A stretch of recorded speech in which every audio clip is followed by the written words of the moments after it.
episode of the Checkers and Records podcast, ladies and gentlemen. As always, I am your host, Carter Leonard, with yet another installment of this wonderful, fantastic show. It is episode 33 of season 1, ladies and gentlemen. So stay tuned for a lot of updates and stuff regarding the world of NASCAR in this show, ladies and gentlemen. Glad to be back for yet another week of this show.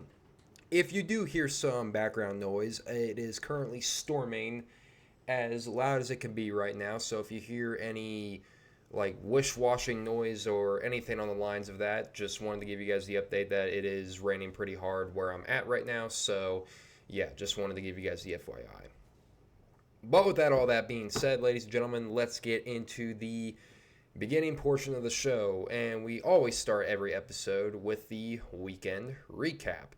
This past weekend, the National Touring Series of both the Trucks and the Cup Series for NASCAR made their trips to Talladega. This is the Truck Series' only time they'll head to Talladega, as their only Truck Series race is during the playoffs, and this is the Cup Series' second and final race at Talladega of the season. So it was playoff weekend at Talladega, ladies and gentlemen, and I'm not going to lie, I am pretty upset at the fact that the Xfinity Series did not run their second race at Talladega like they did for the past 3 years, from 2020 to 2022, because it was always nice seeing the three National Touring Series run at Talladega at least once, because we always got the Cup Series or one of the other with Xfinity or trucks, whether it was spring or fall. But it was nice to see that. Unfortunately, we didn't get that this year, but we will next year, as we will also be talking about the 2024 schedule later on. Also be talking about the Nick Sanchez and Matt Crafton fight, as well as Hailie Deegan making her announcement that she will be in the Xfinity Series next year, and also some big news regarding the NASCAR gaming world that just came out today as of this recording. We have a lot to unfold, ladies and gentlemen, so let's get back to the weekend recap. Let's start off with the Truck Series, ladies and gentlemen. It was the Truck Series' fifth playoff race. Correct me if I'm wrong. It is the round of, I forget how the rounds work in the Truck Series. Please forgive me. I believe it's the round of 8 for them. Correct me if I'm wrong. But it was the playoff race for the Truck Series, and it was a pretty chaotic race, to say the least. I mean, it's Truck Series at Talladega. You get what you get. There was a lot of multi-car or multi-truck accidents, I should say, and it ended up leaving with Brett Moffitt as the winner of the Truck Series race at Talladega, driving the 34 truck for Front Row Motorsports. Now, that truck was primarily used as drafting help for a championship contender and teammate to Brett Moffitt that day, Zane Smith, who is also in the FRM team. So Zane Smith doesn't really he's the only truck in that stable, so they wanted to give him a teammate. He does have some Ford teammates over at Thor Sport Racing, but then again, they wanted to work with each other, and Zane Smith was kind of stuck on his own. But instead of helping Zane Smith to probably get the win, which Zane Smith ran into a lot of troubles during Talladega as he goes to Miami, which is 2 weeks from now, in a must-win situation, as he dealt with a lot of mechanical issues. He even accidentally ran into a pit crew member on pit road. Luckily, the pit crew member that got hit was not seriously injured as far as I'm concerned, but Zane Smith was put into a hole that I don't think any defending series champion would want to be in. So it's going to be very interesting to see how Zane Smith can possibly bounce back from that, because he basically needs to win at Homestead Miami Speedway if he wants to have a shot at going at back-to-back titles before he eventually races on Sundays next year. But as for Brett Moffitt, instead of helping Zane Smith, he ends up winning the race, which my main pick, Grant Enfinger, definitely had his fair share of problems today. Not that the truck was any bad, but he got caught up in some incidents late in the race that damaged the front and the back of his truck. So he was basically taken out of contention. So that was that. So congratulations to Brett Moffitt on, what is this, is like his 13th Truck Series win. I mean, I know he's the 2018 Truck Series champion. So that's pretty cool for him. And Brett Moffitt even said that even after his somewhat solid performances in the Xfinity Series this year with A&M Racing, or AM Racing, I should say, he does not have a ride next year at all for 2024. So if Front Row Motorsports is looking for a guy to replace Zane Smith with in their 38 truck, I would suggest Brett Moffitt is one of the lead candidates. There's some other names out there, some pretty popular name, I think going around the industry right now as a candidate for that ride. But if I had to pick, I'd pick Brett Moffitt. So congratulations to Brett Moffitt and the 34 Front Row Motorsports crew. Now we get into the Sunday event, which was the second race of the round of 12 in the playoffs. And let's just say, ladies and gentlemen, that this race was pretty damn fun. It's probably one of my favorite super speedway races with this next gen because for a majority of the next gen's existence on super speedway races, a lot of people have really pointed out that it's just a lot of two-lane gridlock, and there's not enough. You can't really make a whole lot of moves, this, and that with the air and all this and that. But this race proved that it could have a lot of 3x3x3 racing, as there was a lot of three-wide racing throughout the entire day. A lot of drivers picking up stage points. Some playoff drivers did, some didn't. There was some incidents with some playoff drivers, including drivers like Ross Chastain, Christopher Bell, and Kyle Busch, who all got caught up in incidents. While some of those drivers I just mentioned didn't DNF, they weren't completely out of it. I believe Ross Chastain was, correct me if I'm wrong, but Bell and Busch were able to still keep going.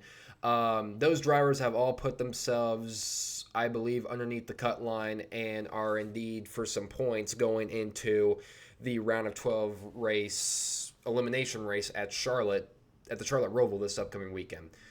English, please speak it. But let's get into the finish of the race, as it was a battle to the end between Ford drivers. Kevin Harvick in his final season in the Cup Series, he's already eliminated from the playoffs. He has nothing left to lose. He wants to win one more race before he officially calls it a career. Then on the other side, you have Ryan Blaney, who is a playoff driver and who is trying to lock himself into the next round and not have to worry about the Roval this upcoming weekend. However, Blaney was very successful in getting the win as he edged out Kevin Harvick by 12 one-thousandths of a second, picking up his second win of the year and advancing himself into the round of 12. So Ryan Blaney is a three-time Talladega winner, and all three of his Talladega wins have come in a photo finish. So, yeah, there was a lot going on in this race besides Ryan Blaney winning. There was a lot of notable names up at the front. Shout out to Riley Herbst, driver for Front Row Motorsports in the number 36 Ford Mustang. He was up at the front majority of the day. I believe, despite being involved in the final wreck coming to the line, I do want to say that he did finish inside the top 10. If not, it was pretty damn close. I mean, you don't want to wreck and then finish top 10 while coming to the line. I mean, you want to try to finish as clean as possible, but, a top 10 is a top 10. If that was the case for Riley Herbst, I don't remember the official scoring. All I know was that Blaney won and Byron finished third, or so I thought. We'll get into what that means later on. But, yeah, shout out to Riley Herbst for, making a pretty solid run at, just that, basically, for what he is. Even though he didn't make the Xfinity Series playoffs, Herbst has actually impressed me a little bit in his Cup Series starts. He did make the Daytona 500 with Rick Rare Racing earlier in the year. He got a top 10 out of that, and then he runs up at the front at Talladega and leads laps, actually. So you could make the argument, well, it's super speedways, it's lucky, this, and that. But then again, running up front in part-time starts at any racetrack in the Cup Series is always going to get a lot of people's attention. And, it did that for Riley Herbst, I don't think he's the greatest talent, young talent in the sport as of right now when it comes to prospects. But, he does have his bright spots here and there, so good on Riley Herbst. But back to the winner, Ryan Blaney. Congratulations to him and Team Penske for getting the job done. I mean, it feels like forever since Team Penske last went to victory lane, and the last time that they did go to victory lane this year was when Ryan Blaney won the Coke 600. Oh, good Lord, why is my phone blowing up? I'm just getting a lot of notifications from this point. But yeah, as I was saying, congratulations to Ryan Blaney and getting the job done and locking himself into the round of 12. And he does not have to worry about the Roval this week. And with that being said, ladies and gentlemen, that'll do it for the weekend recap. But there is one other topic that I did want to talk about regarding Talladega, and that was after the truck race. And it basically took the NASCAR world by storm as Truck Series veteran Matt Crafton and Truck Series rookie Nick Sanchez had a complete brawl session in after the race. So what happened? So what exactly led up to this incident to cause a big fight between Matt Crafton and Nick Sanchez? Well, during the race, there was an incident coming out of turn 4 where Matt Crafton was on the high side of Nick Sanchez, and from the replays, you can either make the argument that Nick Sanchez poked his nose in a hole that shouldn't have been there, or Crafton cleared himself and just caused that wreck. You can make that argument. Me personally, I've seen the replay multiple times of the wreck. I believe it was the wreck that caused up the final restart. Correct me if I'm wrong. But it just looked like I couldn't really tell which was the actual outcome. I'm just going to leave it up as a racing incident if I'm going to be completely honest with you, because, you know, oh, and I'm also getting some word for any NFL fans out there. Dick Butkus unfortunately passed away today at the age of 80. The Hall of Fame linebacker was 80 years old. May he rest in peace. So sorry I had to bring that up. But going back to the Nick Sanchez and Matt Crafton fight.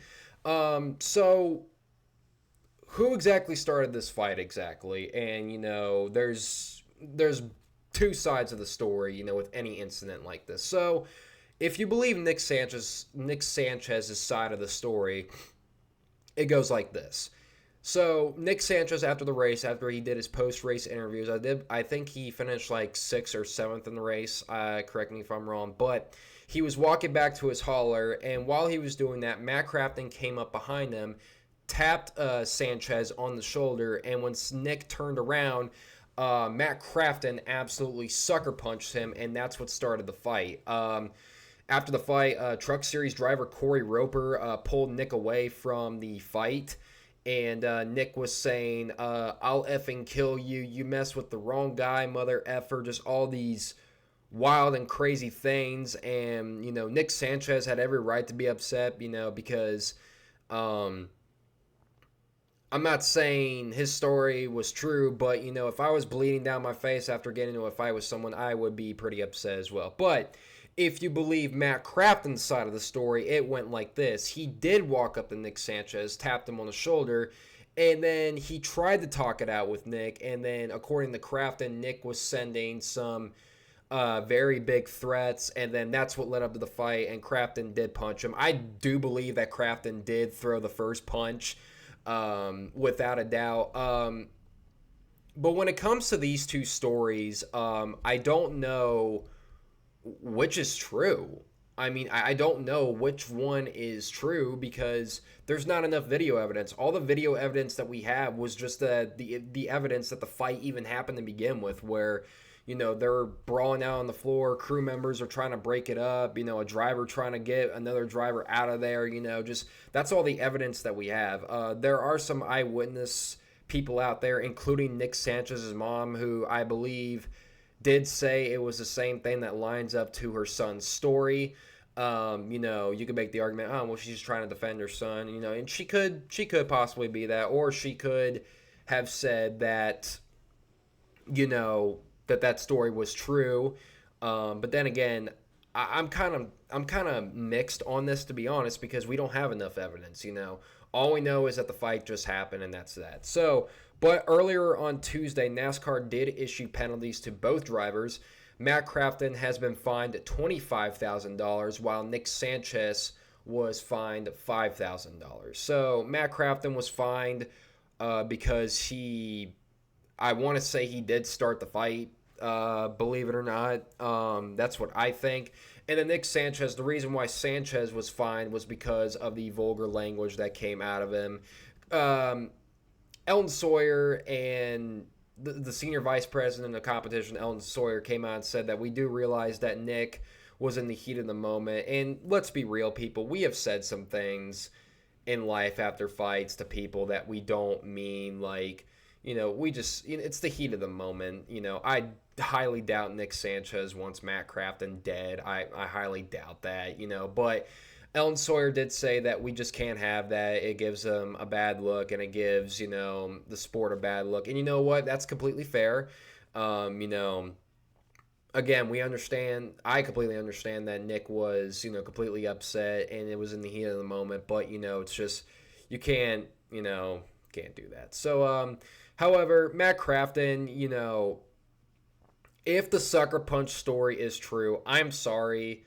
That is just the biggest coward move of all time. And it's not even about the age difference. A lot of people are pointing out, oh, well, it's a 47-year-old beating on a 22-year-old, this and that. And granted, they're both adults, but my problem is not with the age difference. It's the fact that you tap a guy and you just sucker punch him, and then you just don't give him a chance to fight back, which obviously you want to win the fight, even though I think fights are so dumb, they're so pointless, but completely sucker punching him while he's not looking is just it's a pussy move. It's a complete pussy move. So if that statement from Sanchez was true, that he was that he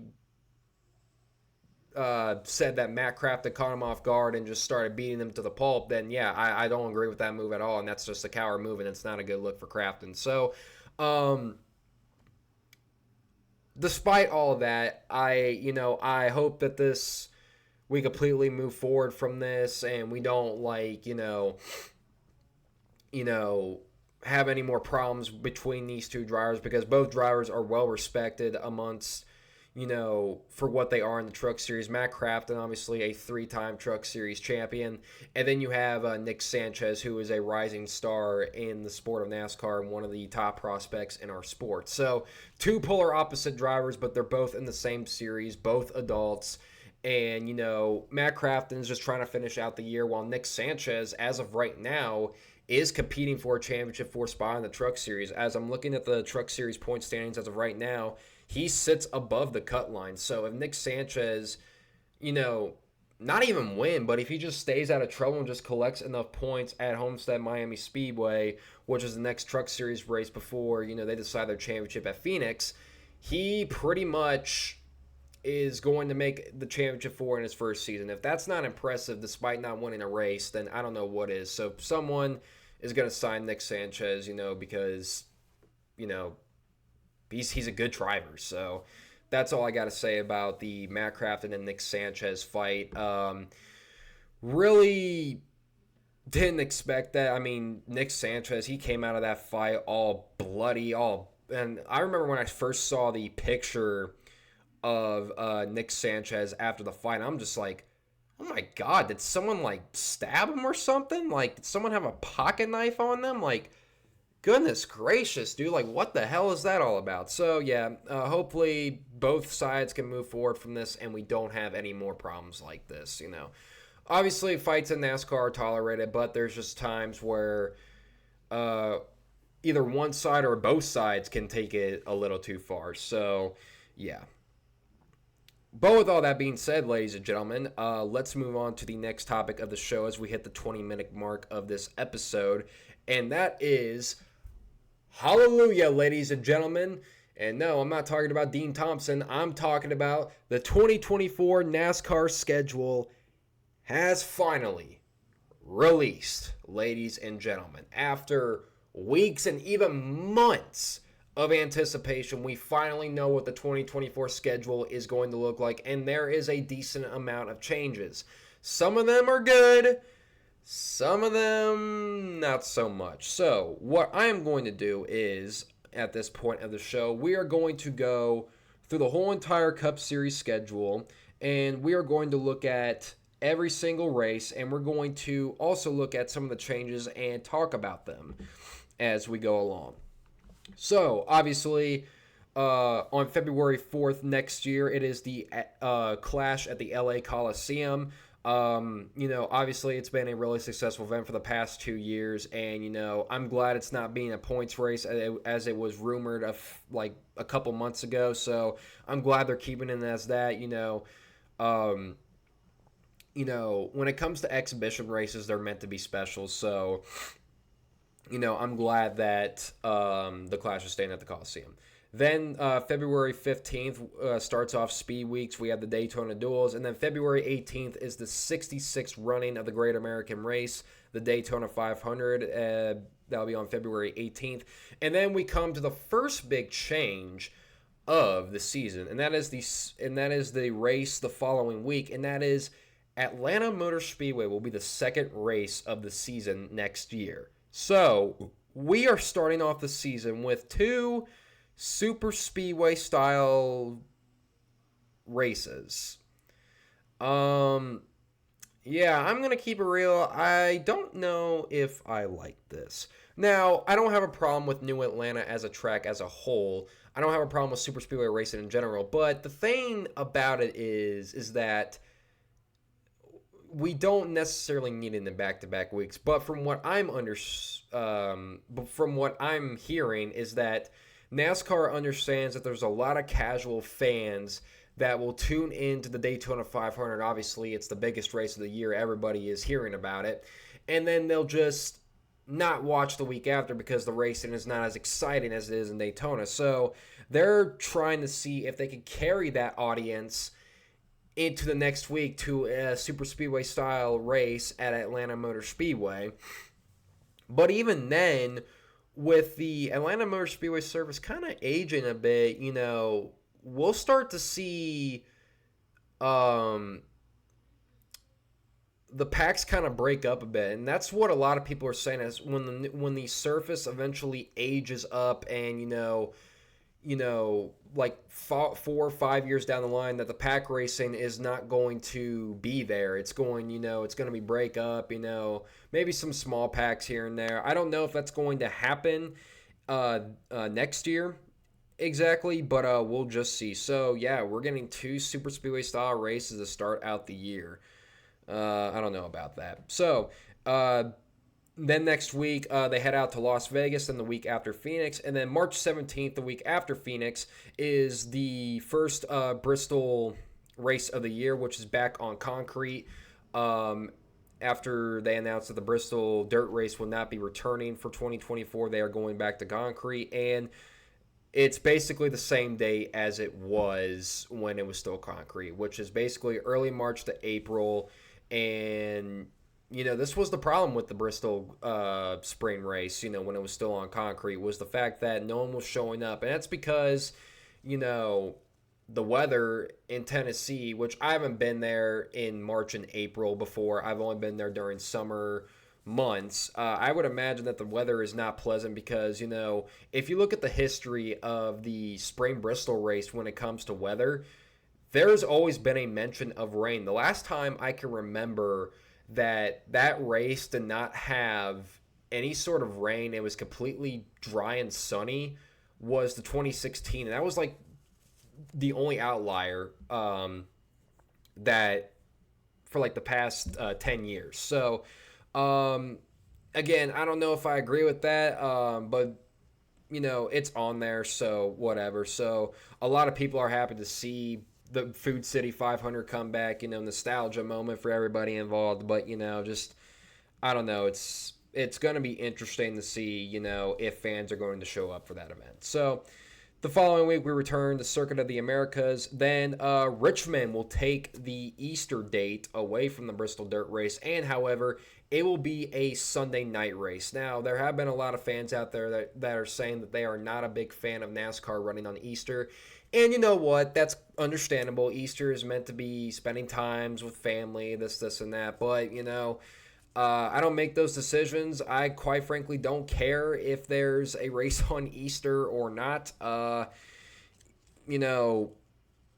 It's whatever, I guess. Then after Richmond, we head to Martinsville, and then another change, and that is the Texas rumor of its race moving to the spring was also correct. That race will take place April 14th.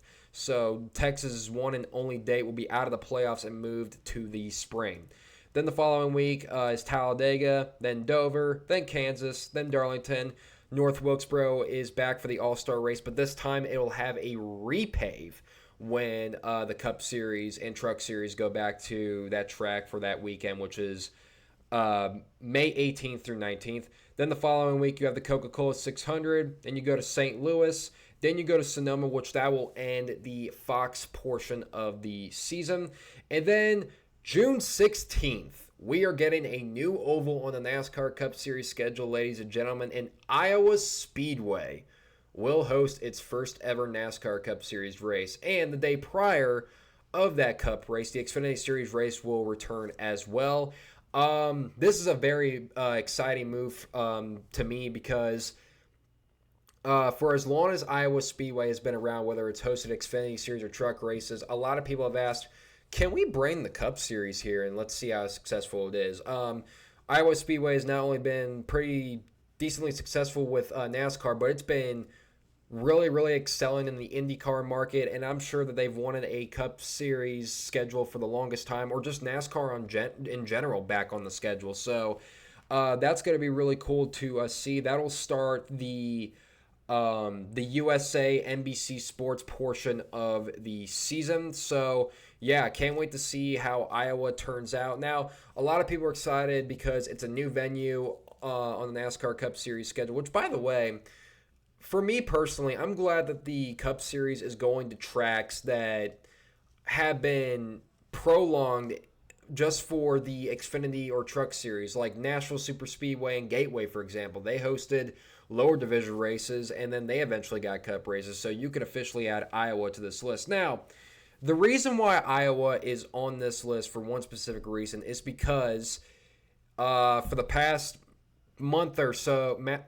couple months or so, there was a lot of rumors saying that the Cup Series and NASCAR in general would travel north to go to Montreal, and that unfortunately will not happen this year, so they kind of had to settle on a constellation. I kind of hope that they don't let Iowa be a one and done. If it's a really successful event, not just with racing product, but with turnout, please keep Iowa on the schedule. That'd be really, really great. But Montreal obviously is a way bigger venue. They host F1 races. They used to host Xfinity Series races. Quite frankly, I'm a little bit disappointed that we're not going to go to Montreal. But they were trying everything that they could to get that on the schedule, but it was just not there. But so what Iowa is basically Fontana Speedway's replacement, so to speak, as of right now. So, no Montreal on the 2024 schedule, but don't count out a 2025 placement on the schedule. So, never say never. Then after Iowa, we go to New Hampshire, which New Hampshire is a little bit earlier than expected. It has a June date that year, June 23rd. Then you go to Nashville. Then the Chicago Street Course race, as per rumored, is returning July 6th through 7th.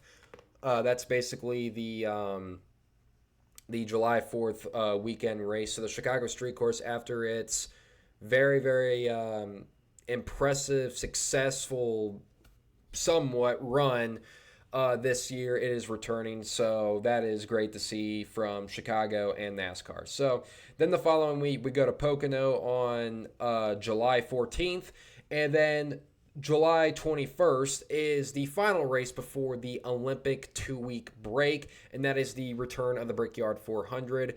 It is kind of dull to see the Brickyard be the final race before we go off for 2 weeks. But then again, it's whatever. Again, I'm willing to give the Brickyard 400 a try with this car, but if it's not as good, I don't want to hear fans complain. I've said this multiple times, so I'm going to stick by that. So, from July 22nd to August 10th is the Olympic break, so no NASCAR during that time. Kind of similar to what we had during the 2021 season when the Tokyo Summer Olympics were happening, because NBC is the main broadcaster of the Olympics for Paris next year. Then after the Olympic break, we go to Richmond August 11th, then Michigan, and another change. Daytona is no longer, at least for this year, for next year, I should say, sorry, at least for next year, is not going to be the regular season finale, despite its popularity of doing so. So, Daytona will take place on August 24th. And that's because, like I said, the Summer Olympics pushing everything back, and, Daytona gets pushed back 1 week. So instead, Darlington, the second Darlington race of the year, will be the regular season finale. I don't know how to feel about this move, so to speak. It's not the best venue to have the regular season finale compared to Daytona, but it's whatever. It's fine. Now we get into the playoffs, ladies and gentlemen. Oh boy, there's some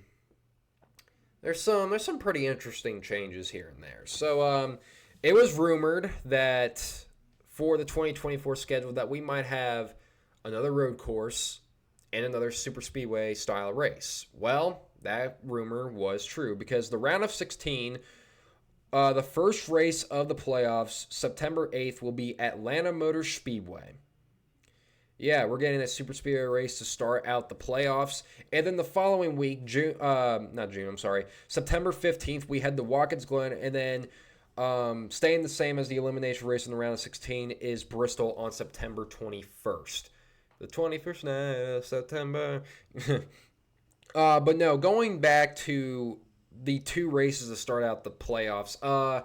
Again, I don't know if I'm a big fan of that because let's just say, for example, you're a driver who has a ton of wins, a ton of playoff points, and a ton of momentum, and you don't do jack diddly squat in those two races, but you have a really good run at Bristol and you get eliminated, then that's kind of going to suck. I mean, the playoffs, from what I'm seeing when it comes to the playoff schedule, it is a whack fest, mainly the round of 16. So, very curious to see how that's going to bode for playoff drivers. I'm guessing that there's going to be some out there who, quite frankly, don't like this decision.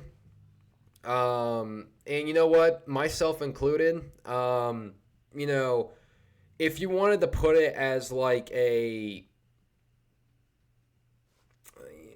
think one super speedway style race in the playoffs is enough, to be honest. But, you want to make the playoffs more entertaining than NASCAR, go right ahead. Then it's the round of 12, and that is the first race of the round of 12 will be Kansas, which was a round of 16 race, but now it will become the new opener of the round of 12. Then we go to Talladega the following week, and the Charlotte Roval will be returning for 2024. There were some rumors the past week or so that the Roval might not be a thing after this year, that this weekend could have been the final Roval race, but Marcus Smith of Speedway Motorsports Incorporated came out and said, no, we are going to return to the Roval next year. So those rumors got completely shot down. So the Roval will stick as the round of 12 elimination race. Then the round of 8 remains the same. You have Las Vegas, Miami, and Martinsville. And, of course, to wrap everything up for the 2024 season, the championship and series finale will take place at Phoenix Raceway. So, yes, ladies and gentlemen, that is the 2024 NASCAR Cup Series schedule. They weren't lying when they said that there was going to be a decent amount of changes for the playoffs. Some of the things I really like I like the fact that we are going to go to Iowa. a new oval, which I would like to see how it does with the next gen car. I mean, you know, Iowa is somewhat of a short track, but a lot of people make comparisons to it being a mile and a half track with seeing how the Xfinity Series, mainly the Xfinity Series, has ran on there. So, maybe if you do make the package a little bit better, not just for Iowa, but for every single short track that you go to with this next gen car, I think that you're going to see a pretty good show out there. And then there's some moves that I don't like, which is, the start of the season with Daytona and Atlanta back to back. And then, not having Daytona as the, you know, regular season finale and a super speedway race to start out the entire round of 16, to start out the playoffs. Those are moves that, while I don't completely hate, I just did not expect them, simply because it's just it's very odd. It's a very, very odd schedule. There is some normal things in there, like there is some, like the certain stretch of races do in fact stay the same for the most part. So I'm not really too upset about that, but it is what it is at this point. So also the Xfinity Series and Truck Series schedules have released, but we're not going to get too much into that. I just wanted to primarily focus on the main Cup Series schedule for next year. And it's pretty interesting, to say the least. It's very, very interesting, to say the least. But let me know what you guys think. You could comment, you could DM us on Instagram and ask us, what do you like about the 2024 schedule and what don't you like about the 2024 schedule. So let us know what you guys think, or in the comment section below of this podcast episode, ladies and gentlemen.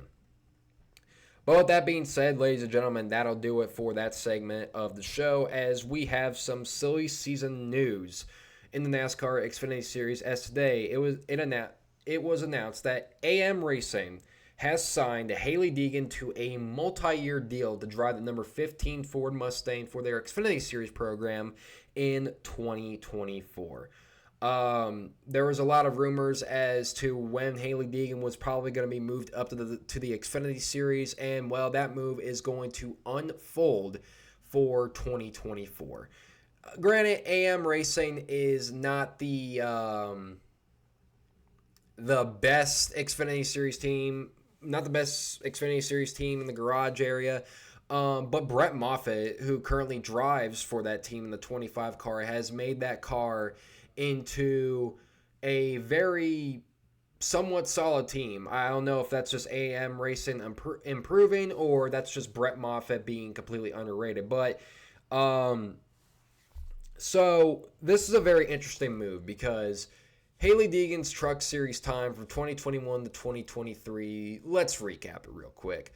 Matter of fact, let's recap her rise, her fall, and potential rise again. So the 2019 Hailie Deegan hype train, I'll admit I was on when she was winning West Series races, K&N West Series races, which is now the ARCA Menards West Series. I guess it doesn't matter what it's called. So she had that big hype behind her back. She was a Toyota development driver. But then it was announced for the 2020 season that she would make her move from Toyota to Ford, simply because, even to this day, that Toyota does not have enough seats. So she wanted to go to a development program that doesn't have a lot, but is willing to take time with her and develop her into becoming, or other drivers, into becoming future stars of the sport. She ran one full-time season in the ARCA Menards Series in 2020, driving for David Gilliland Racing. She didn't pick up any wins. She had 4 top 5s and 17 top 10s. And she also made her Truck Series debut that season at Kansas, finishing 16th. And then it was announced that in 2021, she would not do another year of ARCA, but immediately jump into the Truck Series for David Gilliland Racing in the one truck. And from 2021 to 2022, she only mustered up 3 top 10s across that season. For a driver who has had the big hype train around her during, a couple years ago, quickly died down. And, a lot of people made the argument, the Truck Series is not, it's not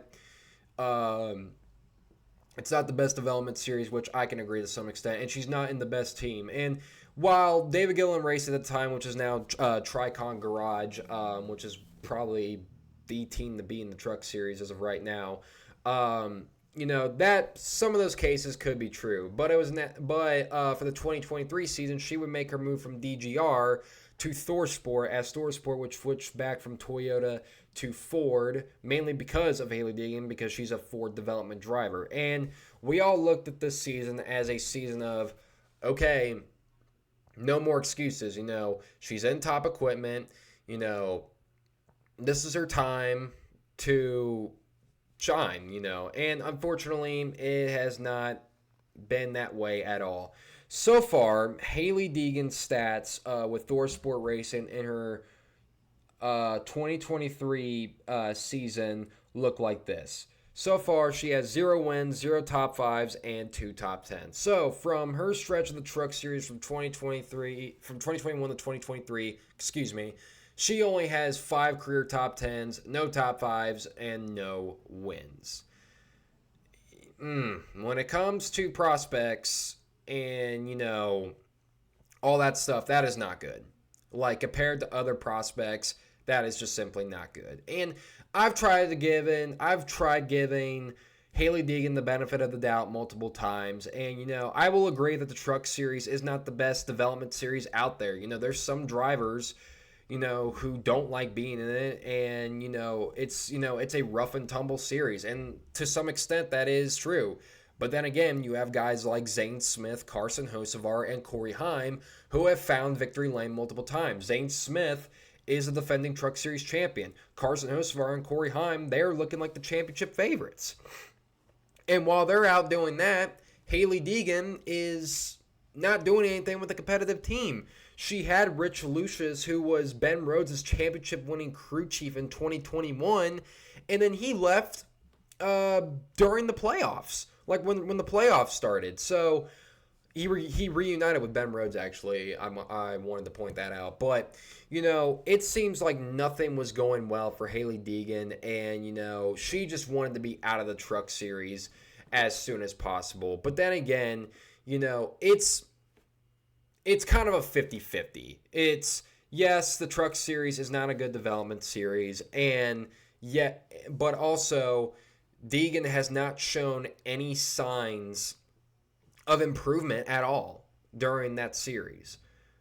But this announcement comes out that she's going to be running full-time in the Xfinity Series. And a lot of people have pointed out, because she did make an Xfinity Series start last year for SS Greenlight Racing in the 07 car, which was, by the way, heavily backed by Stewart-Haas Racing. There's no line there.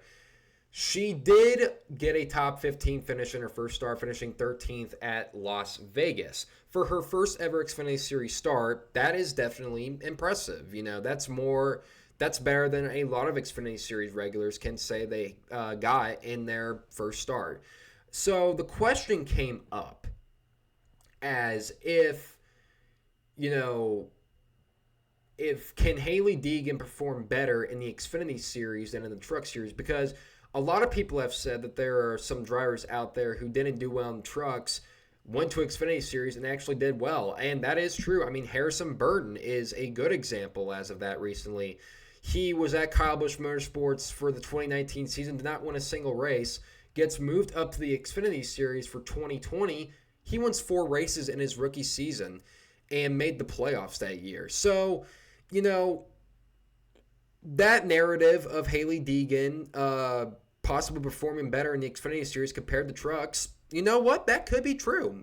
I'm willing to, bet that theory could be true. But I'm also willing to bet on the theory that Hailie Deegan is, I hate to say it, but leaning towards being a NASCAR bust. I mean, I'm not going to say the writing is on the wall just yet.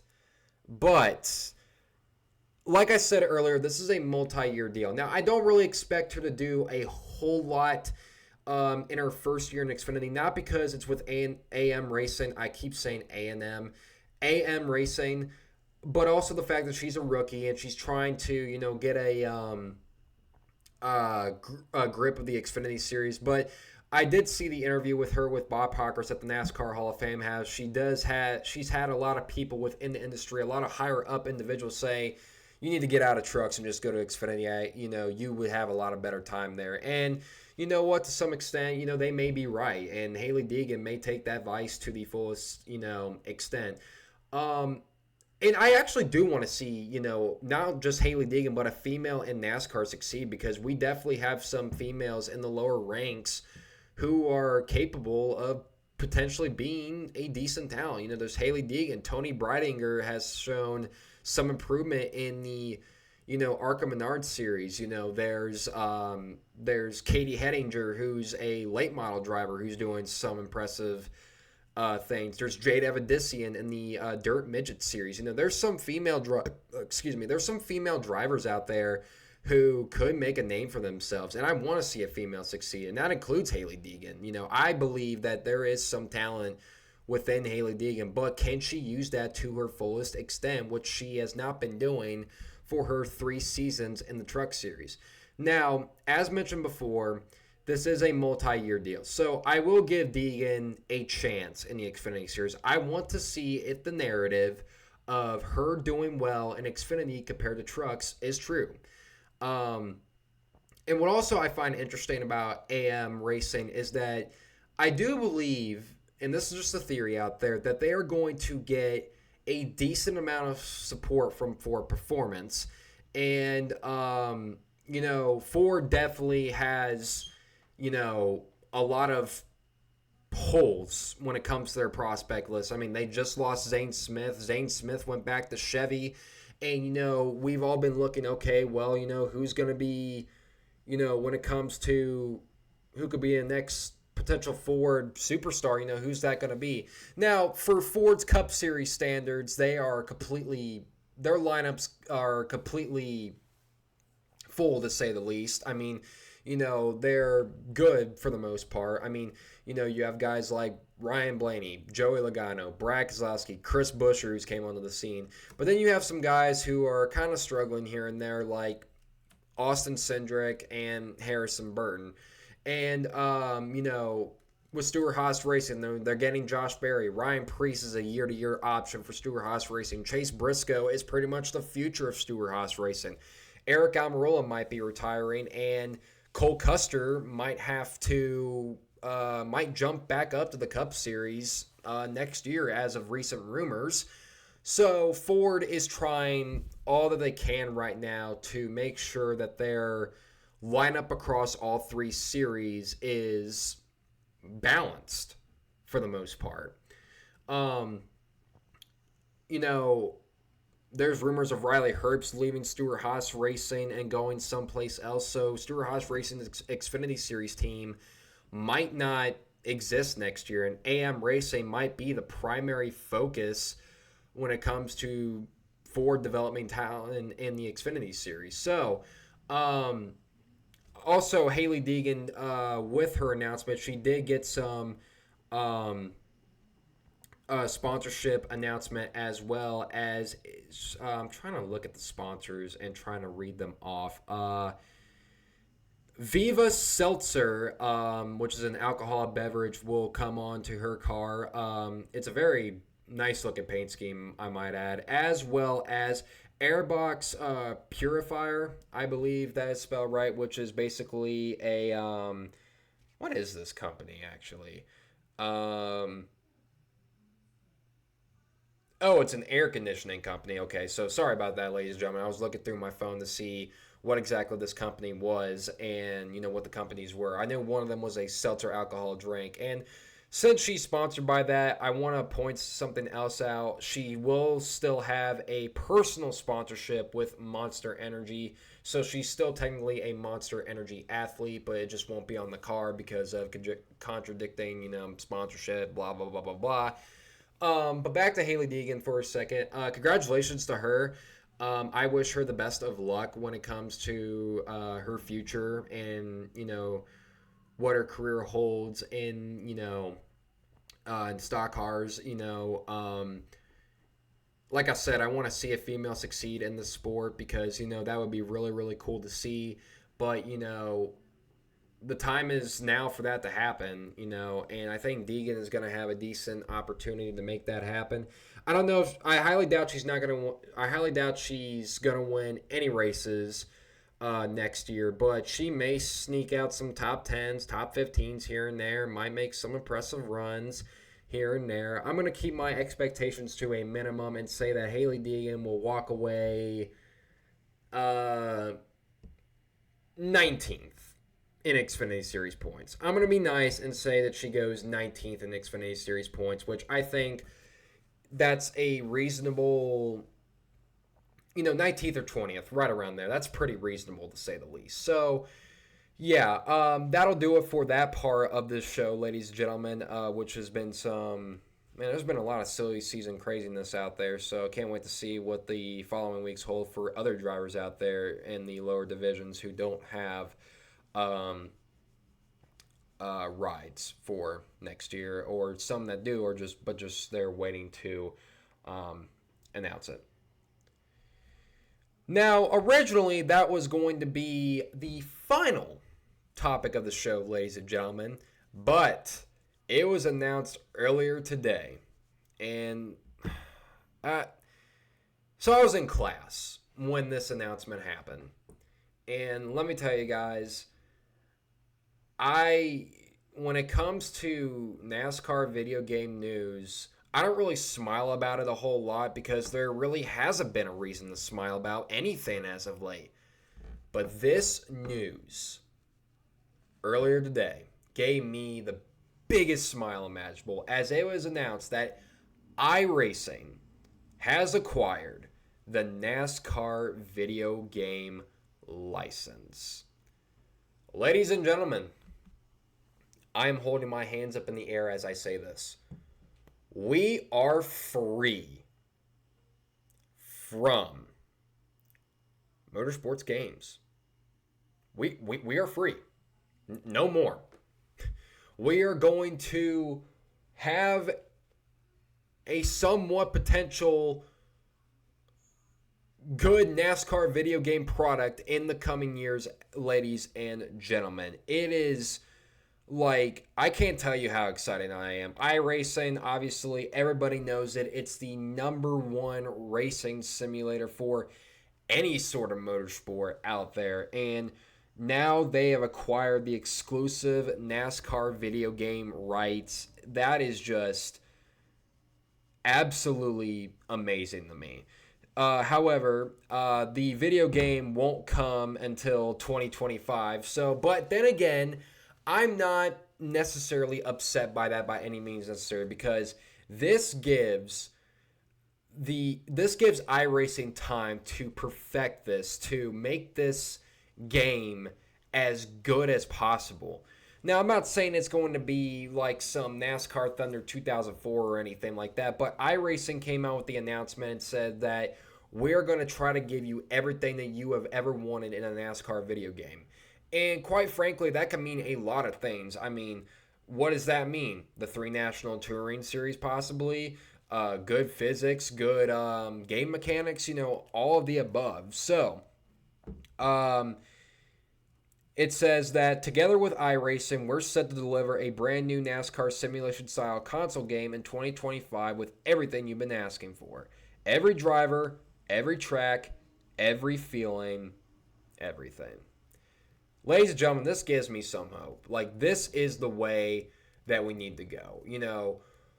We've all questioned, since the whole motorsports games debacle that went on, we all questioned to ourselves, what's next? We were at a crossroads as to where NASCAR console gaming was going to go. There was no path forward. Not that there wasn't any, well, let me rephrase that. There was a path forward. We were going to get a new game eventually, but the question always was, with who? But I am so glad and I'm so excited that iRacing is stepping up to the plate, and they're going to make this happen.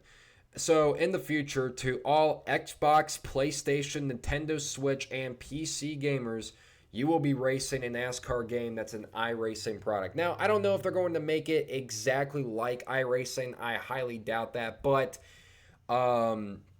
Obviously there's no anything, there's no teasers or anything like that. But um, if I trust one company to probably make a good, product out of the NASCAR gaming world, I completely trust iRacing as of right now. Now, I hopefully I don't regret this statement, because if iRacing lets down the racing gaming community down with this,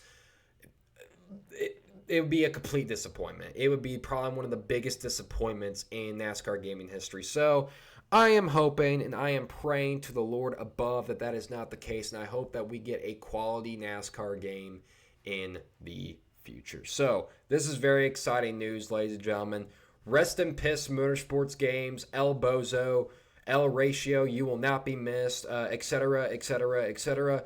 And hello, iRacing, my boys. This is the way, and it's going to be done right. But with that being said, ladies and gentlemen, we are coming to the end of the show, ladies and gentlemen. And you know what that means. It is time for race picks, ladies and gentlemen. Pretty damn simple if you've watched the show for a reasonable amount of time. It's pretty simple. We look at the races ahead this weekend, and we pick to see who is going to win. This weekend, it is the Charlotte Roval, ladies and gentlemen, for both the Xfinity and Cup Series, both divisions in the playoffs as of right now. Let's look ahead to the Xfinity Series race this weekend, and let's ask ourselves the question of who is going to win. So this is a very interesting race, to say the least. I don't know. Obviously, when it comes, I'm going to keep it real, ladies and gentlemen. When it comes to picking Xfinity Series races and not have AJ Allmendinger as the obvious pick, I'll admit it is pretty boring. So, but as for the driver who I think is going to win the Xfinity Series race at the Roval this weekend, I'm looking at a driver who has done exceptionally well at road courses this year. And despite not winning a race this year, I'm going to go with an underdog driver to win the Xfinity Series race this weekend, ladies and gentlemen. And I am going to pick the 48 car of Parker Kligerman. I am going bold this weekend, ladies and gentlemen. I want to see Parker win a race so bad. He came so close to doing it at Texas, but was outdueled by John Hunter Nemechek. So, yes, Parker Kligerman will be my pick for this weekend in the Xfinity Series race.